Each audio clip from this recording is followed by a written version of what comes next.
चौंक गए ना। एक कुवैत मुसलमान के मुंह से वंदे मातरम के बोल हिंदुस्तानियों के लिए जितनी गर्व की बात है, वही मुस्लिम समाज इससे भड़का हुआ है। आखिर क्यों मुस्लिम वंदे मातरम नहीं गाते? क्या सच में भारत के मुस्लिम कन्वर्टेड हैं? क्यों कन्वर्टेड मुसलमान ओरिजिनल मुसलमान से ज्यादा कट्टर हैं? क्या कन्वर्टेड मुसलमानों का सच है? क्या सच में कन्वर्टेड मुस्लिम्स ओरिजिनल मुस्लिम्स से खतरनाक हैं? आइए आज इन सभी सवालों से पर्दा उठाने की कोशिश करते हैं, लेकिन उससे पहले एक छोटी सी रिक्वेस्ट। जी हाँ, वीडियो को लाइक और चैनल को सब्सक्राइब कर लीजिए। मूर्ति पूजा को मजाक समझना, हिंदू देवी देवताओं का मजाक बनाना, हिंदू मंत्र पढ़ने में शर्मिंदगी और अपमान महसूस करना, मंदिरों में जाना, वहां का प्रसाद ग्रहण करना, इन सब चीजों को भारत का मुसलमान गलत, गुनाह और बुरा काम समझता है। उनके लिए धर्म सिर्फ एक इस्लाम है जो सबसे ऊपर है। इनके सामने ना तो हिंदू धर्म सच्चा है और ना ही ईसाई धर्म, बल्कि इन दूसरे धर्मों से जुड़े लोगों को भारत का मुसलमान गुनहगार, काफिर कहता है। जबकि ये खुद अपनी पहचान देखें तो इनकी जड़ें भी कहीं ना कहीं हिंदू धर्म से जुड़ी नजर आती हैं। इसलिए भारत के मुसलमानों को ओरिजिनल मुसलमान न कहकर कन्वर्टेड मुसलमान कहा जाता है। लेकिन कन्वर्जन की बात को आज तक ना तो भारत का मुसलमान कबूल पाया है और ना ही इनके मौलवी संतों ने इस बात के लिए कभी हामी भरी है। भारत के मुसलमानों के सबसे बड़े हिमायती और AIMIM के अध्यक्ष असदुद्दीन ओवैसी से जब यही सवाल पूछा गया तो उन्होंने कहा कि भारत के मुसलमान के पूर्वज हिंदू नहीं थे। भारत में इस्लाम आक्रमण से नहीं, बल्कि इस्लाम तो व्यापारियों और सूफियों से आया था। इस तरह जब असदुद्दीन ओवैसी साहब से मुस्लिमों के कन्वर्शन की बात पूछी गई तो हर बार उन्होंने इससे साफ इनकार किया और कहा कि हम मुसलमान आदम और हव्वा की औलाद हैं। बता दें कि आदम मुसलमानों का पहला नबी माना जाता है और इन्हें ही दुनिया का पहला इंसान भी बताया जाता है।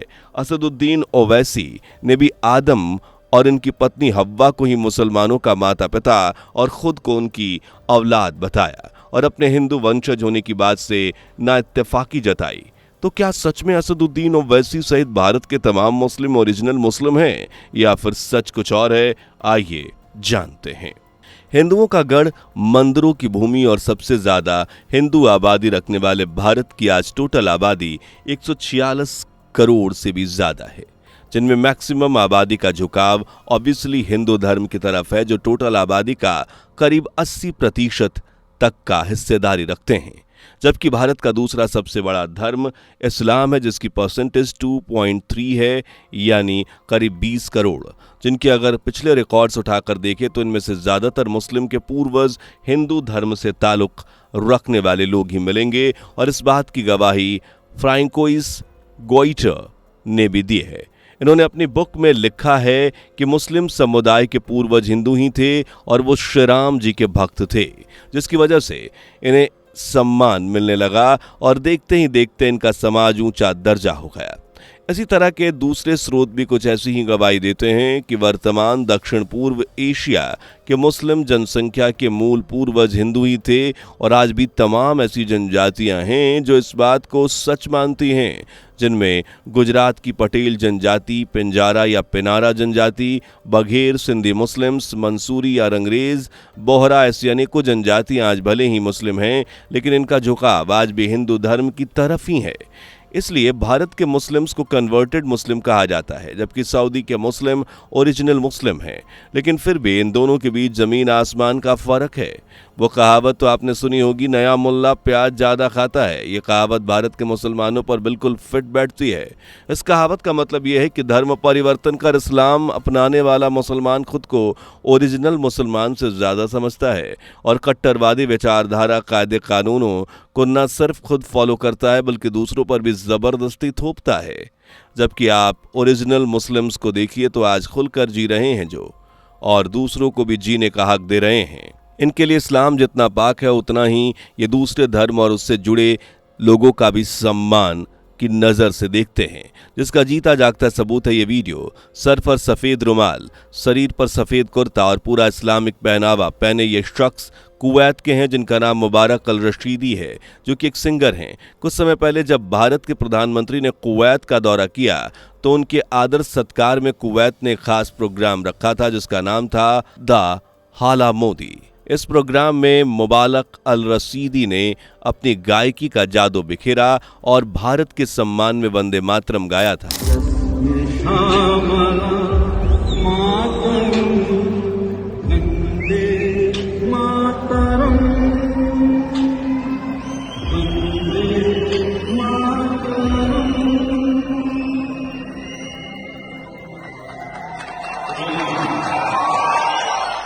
जिसके शब्दों ने पूरे माहौल को हिंदुस्तानी रंग में रंग दिया था। और अब जब ये वीडियो सोशल मीडिया पर वायरल हुई तो मुसलमान हक्का बक्का रह गए।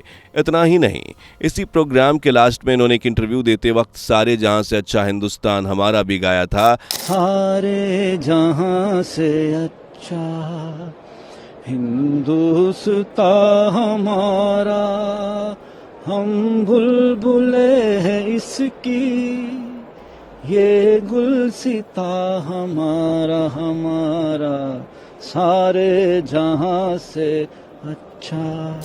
जिससे कन्वर्टेड मुसलमानों को और मिर्ची लग गई। उन्होंने मुबारक अल रशीदी के इस हरकत को गलत बताया, जबकि सोचने वाली बात यह है कि ओरिजिनल मुस्लिम्स मुबारक अल रशीदी को जहां वंदे मातरम गाने से कोई एतराज नहीं हुआ, वहीं कन्वर्टेड मुसलमान के लिए ये शर्मनाक बात बन गई, जबकि ये तो ओरिजिनल भी नहीं है।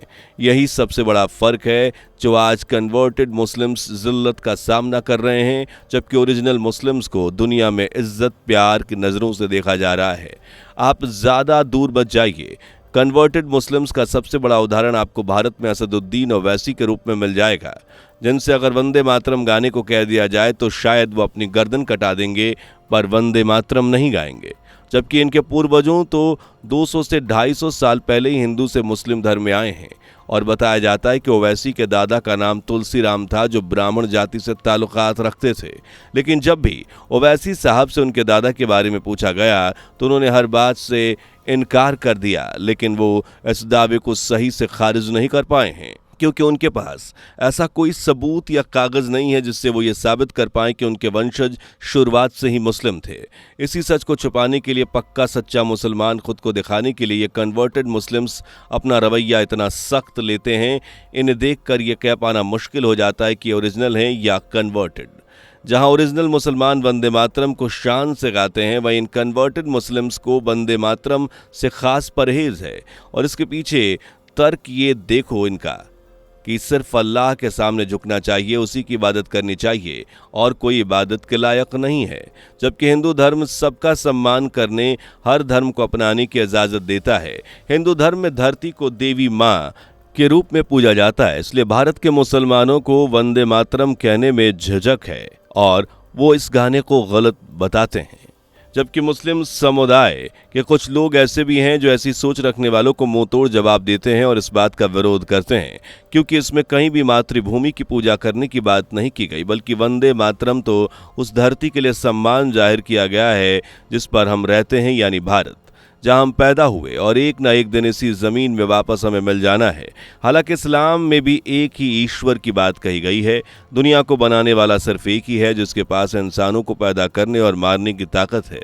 इस्लाम में किसी भी दूसरे धर्म को पूजने की इजाज़त नहीं है, लेकिन किसी दूसरे धर्म का मजाक बनाने को भी नहीं कहा गया, बल्कि इस्लाम तो सिखाता है कि हर इंसान को एक दूसरे की मदद करनी चाहिए, आपस में मिलजुल कर रहना चाहिए और दूसरों को ठेस पहुंचाना गलत है।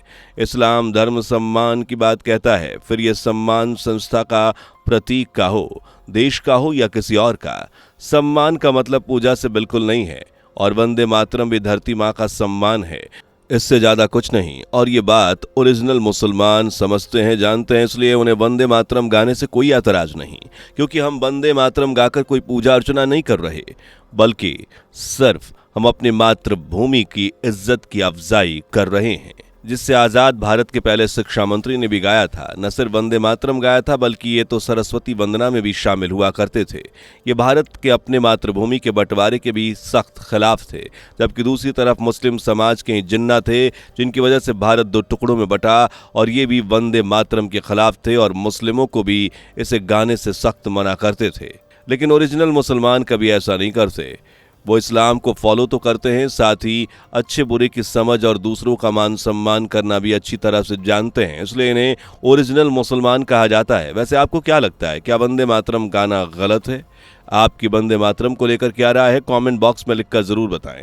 अगर वीडियो अच्छी लगी हो तो इसे लाइक और अपने दोस्तों के साथ शेयर जरूर करें। साथ ही अगर हमारे चैनल पर नए हैं या इससे पहली बार जुड़े हैं तो इसे सब्सक्राइब करना ना भूलें। ऐसी नॉलेजेबल वीडियोस पाने के लिए बेल आइकन को प्रेस कर लें। मिलते हैं अगली वीडियो में, तब तक के लिए bye bye and take care. दोस्तों, आपके स्क्रीन पर 2 और वीडियो दिख रही हैं, जिसे देखने के लिए आप स्क्रीन पर क्लिक करें। दोनों देखिएगा, बहुत अच्छी वीडियो बनी है।